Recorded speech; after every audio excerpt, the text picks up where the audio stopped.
Hello Aries, Sun, Moon, Rising, and Venus signs. Kamusta kayo? Sana po nasa mabuti kayong kalagayan. Welcome back po sa Star Tarot. Kung bago kayo rito, welcome din kayo. Thank you for your support. I truly appreciate it. God bless you all.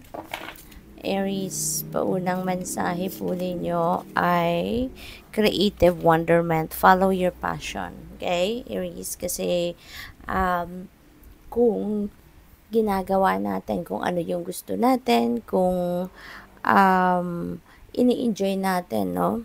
At what we are doing, mas mabilis ang pag-akyat sa tugatog ng tagumpay. Mas mabilis ang pag-akyat sa ladder of success, no?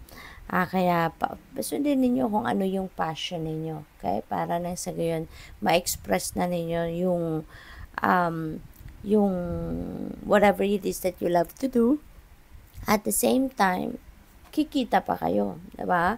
Kasi maaaring 'yan ang yun yung pagkakataon din ninyo, no, na mai-apply ninyo sa trabaho, mai-apply ninyo or magawa ninyong career, 'di ba? Yung passion ninyo, kaya sundin ninyo, no? Sundin ninyo kung ano yung gusto ninyong gawin.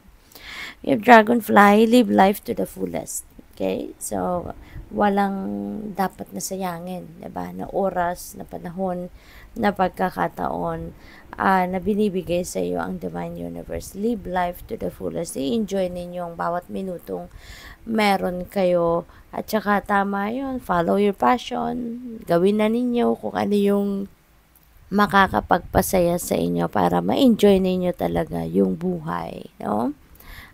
What else? We have legends, learn from those who inspire you. Ayan, so pwede nang iba sa inyo dito, baka lagi kayong nakikinig, no, sa mga sinasabi ng kunyari mga mentors ninyo, ng mga mas matanda sa inyo, yung ganun ba? Or feeling ko din ang iba sa inyo dito, baka kayo ay may mga sinusundan or mga fina-follow na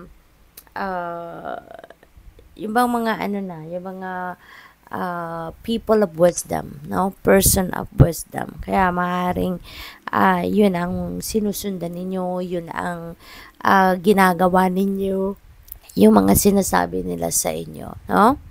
So, what else? We have new beginnings, begin your new life. Ayan, so merong bagong buhay, no? Merong bagong buhay na naghihintay sa inyo sa ngayon. Maaring you're heading towards a new path in your life sa ngayon at meron kayong babaguhin, no? Naganap sa buhay.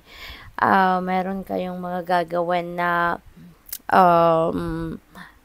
kumbaga totally new for you. Meron kasi siguro kayong mga tatalikuran or meron na kayong mga tatapusin na or puputulin na connection na sa mga bagay-bagay na ginagawa ninyo dati or pwedeng sa tao, 'di ba? Baka meron kayong tatanggalin din sa buhay ninyo na mga tao na hindi na nagsiserve ng inyong highest good, no? Kaya ngayon, maybe you're going to start a new relationship, no, with other people. So, good luck sa'yo. At baka bagong trabaho din yan, mga ganon, bagong karera.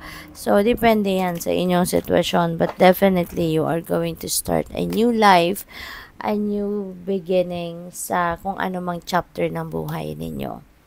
We have imagination, let your dreams take flight, no? So, yung pangarap ninyo ito, no?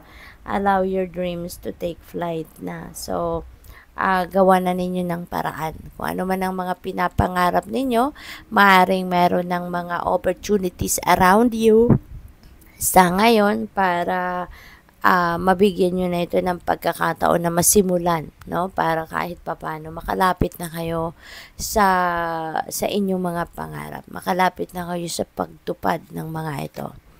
We have bravery, explore your inner wild places. Ito yung kailangan ninyo na maging matapang kayo, no?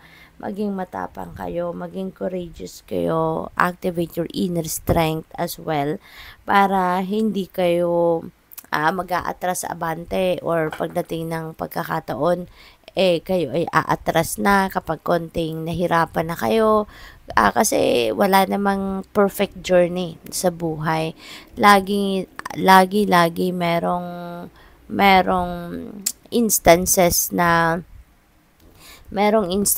magkakaroon tayo ng mga challenging situations, no, sa buhay. Kaya kailangan na maging matapang, kailangan na maging matatag, no, maging strong kayo para nang sa gayon anuman ang madatnan or ma-encounter ninyo na medyo challenging, hindi kayo basta-basta susuko. Okay? Kasi maaaring may mga ganong sitwasyon, no? Ang iba sa inyo along your journey. We have opportunity, expand your horizons kasi mayroong mga oportunidad na naghihintay sa inyo dyan. Mayroong mga oportunidad and possibilities that might be waiting for you out there, no? Kaya kailangan na wag lang kayong magsettle sa kung ano lang ang meron kayo sa ngayon. Wag kayong magsettle sa kung ano lang yung merong kaganapan, no, right before your eyes. Okay? Kailangan na i-expand or mag-expand kayo ng inyong horizons because there will be opportunities out there that are waiting for you.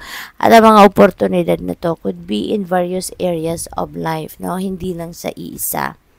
We have trust, all is as it should, no? Ayan. So, magtiwala kayo sa divine plan. Magtiwala kayo sa divine universe. Kasi, yung mga bagay-bagay na meant for you, yan ang maaaring nag-unfold na sa ngayon. Kaya magtiwala lang kayo. Okay? Always remember na kung ano ang best para sa'yo, ano ang best para sa atin, yun ang laging pinaghahandaan ng universe. Yan ang laging ibinibigay sa atin. Sometimes, dumadating sa buhay natin na parang awkward ang dating, parang hindi agad maayos, hindi agad maganda. But rest assured, no, na as you go further with whatever that is na nangyayari sa buhay ninyo, paganda ng paganda, no, paayos ng paayos. Kaya lagi lang magtitiwala, no, na all is well, all is unfolding according to the divine will. Okay? So good luck. Thank you for watching. Love and light. Namaste.